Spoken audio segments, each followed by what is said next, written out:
আসসালামু আলাইকুম প্রিয় দর্শক মণ্ডলী। Good morning everybody from Bangladesh. আজকে আমরা দেখছি যে চারিদিকে হিংসার বিষ বাষ্প ছড়িয়ে পড়েছে। এর থেকে পরিত্রাণ পাওয়ার উপায় কী? আমাদের বিভিন্ন মনীষীদের কথা আমরা যদি বলি, গৌতম বুদ্ধ বলেছিলেন যে ঘৃণাকে ঘৃণা দিয়ে শেষ করে দিও না, ঘৃণাকে ভালোবাসা দিয়ে শেষ করে দাও। এটকা জবাব পাথর সে দে না, ইটকা জবাব ফুল সে দে। ইটের জবাব পাথর দিয়ে না, ইটের জবাব ফুল দিয়ে দিতে হয়। কিন্তু আমরা কি ঘটনা দেখছি চারিদিকে? আমাদের কিন্তু এই গৌতম বুদ্ধের কথাগুলো মানতে হবে যে এখানে বলা হচ্ছে যে কারো দুই পক্ষের যদি এনার্জি, আমরা জানি যে এনার্জি কিন্তু সকালবেলা উঠেই দিতে হয়, এনার্জি তৈরি করতে হয়। যদি আপনি স্মাইল করেন তাহলে এনার্জি হয়ে যায়, পজিটিভ ভাইব হয়ে যায়। এই পজিটিভ ভাইব যদি দুই পক্ষের ভিতরে এক পক্ষের 100% থাকে, অন্য পক্ষে যদি 50% থাকে, তাহলে 50% যারা তাদেরকে এই 100% থেকে দিতে হয়, তাহলে কিন্তু সেখানে কনফ্লিকশন হয় না। এটা থিওরি, কিন্তু আমাদের এই থিওরি কেউ মানছে। আমরা রবীন্দ্রনাথ বলেছিলেন যে পৃথিবীটা শুধু মানুষের হোক, ধর্ম থাকুক অন্তরে, মসজিদে আজান হোক আর ঘণ্টা বাজক মন্দিরে। তিনি ধর্মকে এক জায়গায় দেখতে চেয়েছিলেন যে সব মানুষের, হিন্দু, মুসলমান, বৌদ্ধ, খ্রিস্টান, সব মানুষ এক সারিতে আসুক। এক সারিতে আসতে তিনি বলেছেন, রবীন্দ্রনাথের মতো কথা বলেছেন। তিনি বলেছেন যে আমাদের মন্দিরে ঘণ্টা বাজবে, মসজিদে আজানের ধ্বনি হবে, এগুলো কিন্তু আমাদের এগুলো কোনোটাই মানা হচ্ছে না। মনীষীদের কোনো কথাই কিন্তু আমরা মানছি। আমরা আজকে দেখব যে এইগুলো আমাদের পজিটিভ ভাইব যদি আমাদের নিতে হয়, ধৈর্যশীলতা কিন্তু খুব বড় একটা জিনিস, যেটা আমাদের মুসলমানদের পবিত্র কোরআনেও আছে, সাবিরিন ইন্নাল্লাহ মাআস সাবিরিন। ধৈর্যশীলদের সাথে সৃষ্টিকর্তা আছে, আল্লাহ আছে। তা আমাদের এই কথাগুলো আমরা যদিও জানি, এগুলো শুধুমাত্র আমাদের তত্ত্বেই থাকে। মানুষের মনের ভিতরে বেশি শক্তিশালী হয়ে ওঠে না, মানুষকে বেশি শক্তিশালী করেও দেয় না। এর জন্য কী করতে হবে তাই নিয়ে আমার কয়েকটা কথা। আমরা জানি যে আমাদের মনটা, mind depends on situation, mind depends on situation, and situation makes our mind stable. আমরা জানি যে মাইন্ড আমাদের কার উপরে নির্ভরশীল? পরিস্থিতির উপর নির্ভরশীল। এবং এই সিচুয়েশনটা, এই পরিস্থিতি কিন্তু আপনার মনকে স্টেবল করে দেয়। আমরা জানি যে স্টেবল মাইন্ডই কিন্তু সব, স্টেবল মাইন্ডটাই কিন্তু সব। আমরা আরও বলতে পারি যে আমাদের এক হাত যদি পরিস্থিতি হয়, এক হাতে যদি আমাদের সিচুয়েশন হয়, অন্য হাতে কিন্তু রেসপন্স হয়। এক হাতে আমাদের সিচুয়েশন আছে, পরিস্থিতি আমাদের মোকাবেলা করতে হবে, কিন্তু সিচুয়েশন কিন্তু এক হাতে, আর হলো রেসপন্স কিন্তু অন্য হাতে। আপনি এক হাতে পরিস্থিতিকে মোকাবেলা করবেন, অন্য হাতে কিন্তু আপনার রেসপন্স আছে। সুতরাং রেসপন্স এবং সিচুয়েশন কিন্তু একটা অপরটার পরিপূরক। মানে পরিস্থিতি থাকবে, আপনাকে তার মনের ভিতরে আপনার সাড়া দেখাতে হবে, আমি এই পরিস্থিতিকে মোকাবেলা করব। তাই এর জন্য আমাদের কী করতে হবে সেগুলো আমরা বললাম। তো আমাদের ধৈর্য বিকল্প নেই। আমরা যদি অন্যের অতীত নিয়ে আমরা যদি অন্যের অতীত, অন্য ভবিষ্যৎ এগুলো নিয়ে আলোচনা করি, তাহলে আমাদের নিজের ভিতরে যে পজিটিভ ভাইব আছে সেগুলো কিন্তু ডিপ্লেটস হয়। থিওরি বলছে যে আপনি অন্য ভবিষ্যৎ নিয়ে চিন্তা করছেন, অতীত নিয়ে চিন্তা করছেন অন্যের, তাহলে কিন্তু আপনার পজিটিভ ভাইব নষ্ট হয়ে যায়। আপনাদের পজিটিভ এনার্জি ভিতরে যে অ্যাকোমোডেট করেছিলেন এনার্জিগুলো, সেই এনার্জিগুলো আর থাকে না।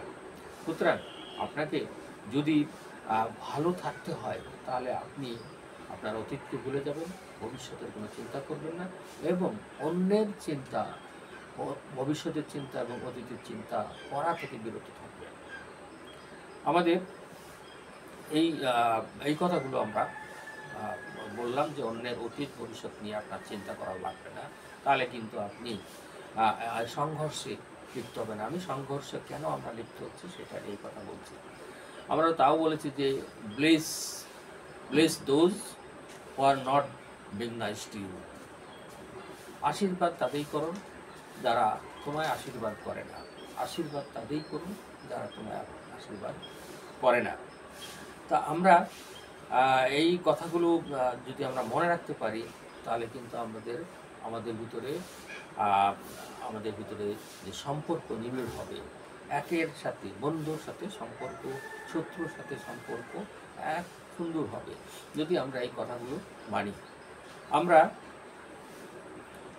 সব সময় কিন্তু মনে রাখতে হবে আমাদের জীবনে, you have to think always of your চয়েসটা কিন্তু আপনি মনে রাখবেন। আপনি যদি না রাখতে পারেন BCD, বিতে হলো বার্থ, আর ডিতে তো ডেথ হবে, আর মাঝখানে দেখবেন চয়েস। তার মানে আমাদের জীবনে জন্ম আছে, মৃত্যু আছে, কিন্তু আমাদের জীবনে চয়েস আছে। সুতরাং চয়েস কখনো আপনি করবে না, এবং চয়েস মানে আপনার মনের ব্যাটারিকে চার্জ করা হয়।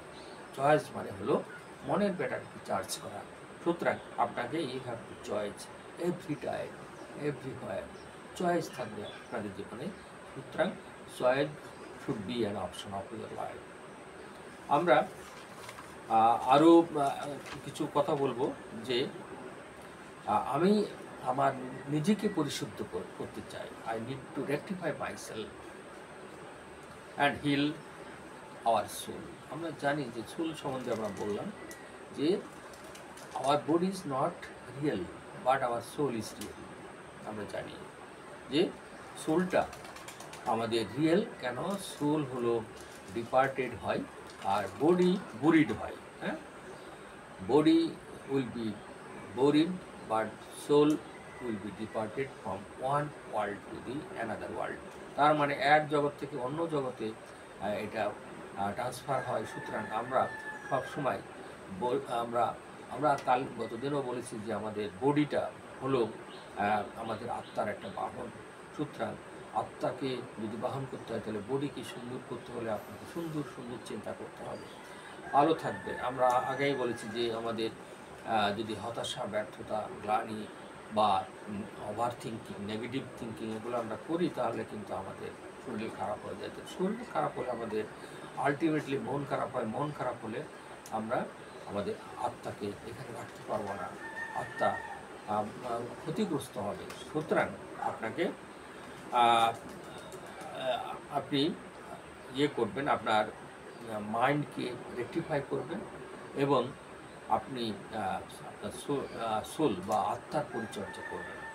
তাহলে কিন্তু আপনি থাকবেন। কি করে? আপনি মেডিটেশন করেন। বিজ্ঞানীরা বলছে অনলি 30 সেকেন্ড মেডিটেশন করেন, আপনি ঠিক হয়ে যাবেন। এরপরে আমরা একটু যাচ্ছি যে bad thing do not happen for a good people. Bad thing do not happen for a good people.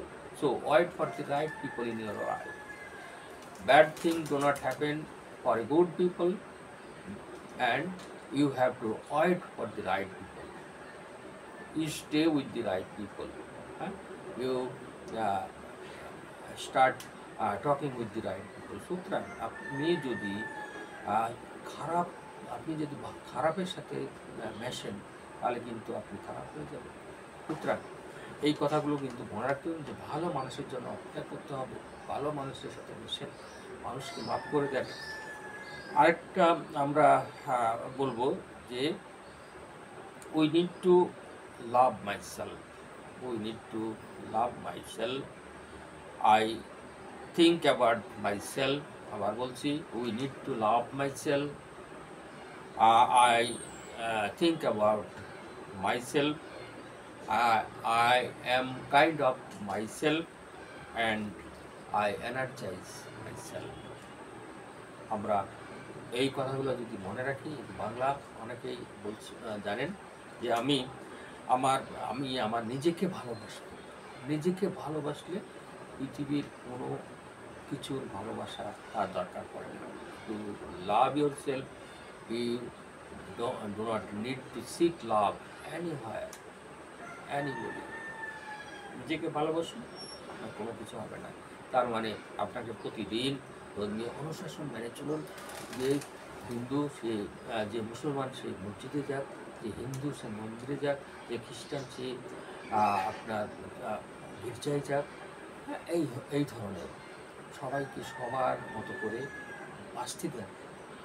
আমাদের হিংসা বিষবাষ্প চারিদিকে ছড়া পড়ার কারণেই কিন্তু আমরা আমাদের পজিটিভ ভাইব দিতে পারি না। আমরা চিন্তা করি না, হুটহাট করে চিন্তা করি। আপনি চিন্তা করেন কিন্তু দীর্ঘকাল, কিন্তু কাজ করেন তাড়াতাড়ি, কিন্তু এই কথাগুলো কেউ মানছে না। সুতরাং আমাদের রবীন্দ্রনাথের কথাকেও মানতে হবে। সেগুলো আমাদের এইগুলো আমাদের মানা উচিত সবগুলো। তা আমরা যদি আরও করি, জীবনে যদি কেউ আঘাত পায় তাকে দুটো জিনিস বেছে নিতে হয়। এক, আহত হোক, অথবা সে বিচক্ষণ হোক। হ্যাঁ, আপনি যদি আঘাত পান কোথাও থেকে, তাহলে আপনি আঘাত পানি, তাহলে আপনি দেখা যাচ্ছে আপনি ওখানে আহত হন, অথবা আপনার বিচক্ষণ হন, চালাক চতুর হন। কিন্তু আমাদের এইটা হয় না। আমি পরিশেষে একটা কথা বলবো যে completely change yourself and think something which is new. হ্যাঁ, প্রতিনিয়ত আপনার নিজেকে বদলান এবং প্রতিনিয়ত নতুন নতুন কিছু শিখবেন, মানুষকে ভালোবাসবেন, মানুষের চাওয়া পাওয়াকে ভালোবাসবেন, মানুষকে সম্মান করবেন। তাহলেই কিন্তু আপনি একটা সুন্দর একটা পৃথিবী করতে পারবেন। সবাইকে ধন্যবাদ। আমরা সামারাইজ করতে চাচ্ছি। আজকে আমাদের কিছু গৌতম বুদ্ধের কথা ছিল, কিছু রবীন্দ্রনাথের কথা ছিল, আমরা কিছু থিওরি নিয়ে আসলাম যে ঘৃণাকে শুধু ঘৃণা দিয়ে শেষ করে দিও না, ঘৃণাকে ভালোবাসা দিয়ে শেষ করো। আমরা ধর্মীয় আপনার ব্যালেন্সের কথা বললাম। তারপরে আমরা কি করে এটা করব, যদি এক পক্ষ মারামারি করতে আসে, অন্য পক্ষ কিন্তু এটা তাদের যদি পজিটিভ ভাইব যদি 50% হয়, আপনার হলো 100% আপনি দিয়ে দেন, চুপ করে থাকেন। হ্যাঁ, দেখবেন আপনার সমাজে কনফ্লিকশন কমে গেছে। ওকে, আর আমরা সবসময় আমাদের আত্মার পরিচর্যা করব, দেহের পরিচর্যার সাথে সাথে আমাদের আত্মার পরিচর্যা করব। আমাদের পরিস্থিতি এবং আমাদের সিচুয়েশন এবং রেসপন্স এক হাত পাশাপাশি, সুতরাং পরিস্থিতির মোকাবেলা করব। হ্যাঁ, এবং আমরা জানি যে যদি আমরা পরিস্থিতির মোকাবেলা করতে পারি তাহলে আমাদের সেখানে পজিটিভ। আপনি দেখেন আপনার পরিবারে আপনি বাড়ি থেকে গণ্ডগোল করে আসছেন, বাড়ি ফিরে গিয়ে গালাগালি করে আসছেন। হ্যাঁ, আপনি বাসায় এসে আপনার ওয়াইফকে বললেন আমি আজ রান্না করতে পারবো না, আপনার ওয়াইফও বলছে আমি আজকে আমার টার্ন না, আজকে আমার তো দায়িত্ব না। সুতরাং এই দুইজনই যদি মারামারি করেন তাহলে আপনার ওই ছেলে মেয়েদের কী অবস্থা হবে? তারাও কিন্তু আপনি বাড়ি থেকে নেগেটিভ এনার্জি নিয়ে আসছেন, আপনি ডিপ্লেট করে ফেলেছেন আপনার সমস্ত শক্তি। আপনার বাসার ভিতরে ঢুকে ওয়াইফকেও উল্টাপাল্টা বলছেন, ওখানেও নেগেটিভ এনার্জি হয়ে গেছে, তারা আপনার সব এনার্জি সব শেষ হয়ে যায়। এটা ইনজেক্টেড হয়ে যায় আপনার সন্তানদের প্রতি। সুতরাং সন্তানরাও কিন্তু নেগেটিভ হয়ে যায়। সুতরাং আপনি কখনও কাউকে নেগেটিভ করবে না। আপনার পরিবারকে নেগেটিভ যদি না করেন তাহলে আপনার সমাজ নেগেটিভ হবে না আপনার দ্বারা। সুতরাং এগুলো আপনি যদি চিন্তা করেন, চুপ থাকবেন। হ্যাঁ, এবং মীমাংসা যাবেন না, ইয়েতে দাঙ্গা বাড়ে। আপনার যত আপনি প্রতিশোধ নিতে চাইবেন তত কিন্তু দাঙ্গা বাড়ে। এবং আপনি সমঝোতা প্লাস আপনার যে ক্ষমা, সেটাই কিন্তু আপনার ওই দাঙ্গার থেকে ক্ষমা কিন্তু বেশি কাজ করে। সুতরাং আপনারা আমার কথাগুলো পছন্দ হলে সারা বিশ্বে সবাইকে ছড়িয়ে দেন। আমি চেয়েছি কনফ্লিক্ট না হোক, জগৎ হিংসার বিশ্বাসে ছড়িয়ে না পড়ুক, চারিদিকে শান্তি আর শান্তি বিরাজ করুক, এই কামনা করে বাংলাদেশ থেকে বিদায় নিচ্ছি সকালবেলা। Good morning once again from Bangladesh. Thank you very much. আসসালামু আলাইকুম ওয়ান্স এগেন। আমার এই চ্যানেলটা সাবস্ক্রাইব করে দেবেন এবং চারিদিকে ছড়াই দেবেন। সবাইকে ধন্যবাদ।